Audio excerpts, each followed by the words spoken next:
tenemos un excedente energético, pues va a pasar la siguiente situación, que es estos adipocitos, hasta el 90% del adipocito es la vesícula de triglicéridos, si sabían eso.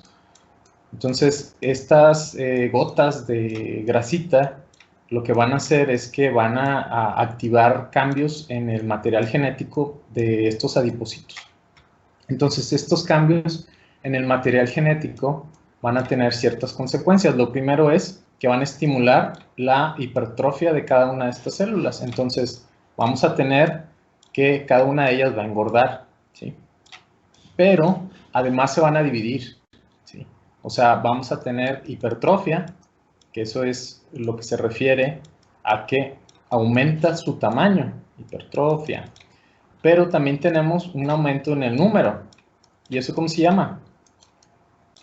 Hiperplasia. Hiperplasia. Exacto, hiperplasia. Pero los cambios del tejido adiposo, cuando tenemos un excedente energético, no se limitan a eso. Entonces, desde los 80s para acá, sabemos que el tejido adiposo no solamente reserva grasa, sino que el tejido adiposo blanco es endocrino. ¿Qué quiere decir que un tejido sea endocrino, chicos? ¿Contiene hormonas? Sí. Libera hormonas. Secretando hormonas. Entonces, más de 50 de estas proteínas solubles han sido detectadas por técnicas más modernas.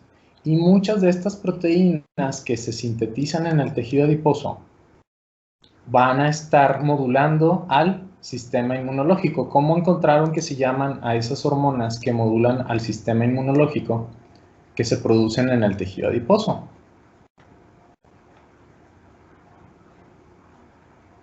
¿Alguien se acuerda? Uno de sus compañeros no lo mencionó. Adipocinas. Adipocinas, sí, así es. Entonces, las adipocinas van a ser esas proteínas solubles sintetizadas por el tejido adiposo que tienen efectos sobre nuestras células T, nuestras células B, nuestros macrófagos, etc. Entonces, sin hablar de lo que sucede específicamente durante la obesidad, el tejido adiposo produce sustancias que modulan al sistema inmunológico y son esenciales para las cuestiones, o sea, en estados de salud, ¿sí? O sea, no solamente durante la obesidad. Pero uno de los cambios más importantes que vamos a ver que suceden y que fueron detectados por ahí de inicios de los 90, mediados de los 90, fue que el tejido adiposo de los pacientes con obesidad era infiltrado, que ese es el término que utilizamos para decir que una célula del sistema inmunológico se mete a un tejido, se infiltra.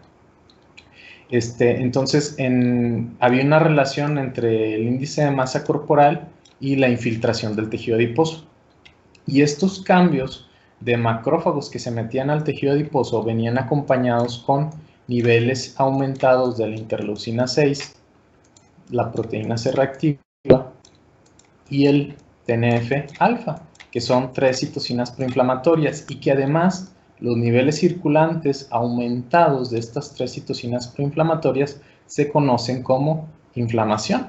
Que la inflamación, bueno, no es hincharse, es una activación del sistema inmunológico que viene acompañada de un incremento de las citocinas de tipo Th1 o proinflamatorias.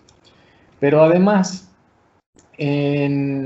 por ahí del finales de los 90 se caracterizó que el tejido adiposo blanco produce una hormona que es casi producida exclusivamente por el tejido adiposo, que es la leptina, ¿sí?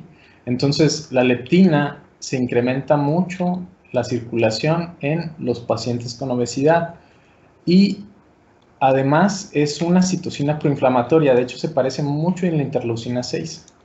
Entonces, en resumen, en los pacientes con obesidad tenemos un aumento de células inmunológicas en el tejido adiposo. Tenemos un aumento en el volumen y en el número de células del tejido adiposo. Y además secretan de forma constante proteínas del sistema inmunológico, que son las citocinas, y que además son proinflamatorias, pero también secretan una hormona particularmente específica del tejido adiposo blanco, y que no solamente modula el sistema inmunológico, también modula al hipotálamo. ¿Sí? Y muchas otras funciones, entre ellas al eje reproductor.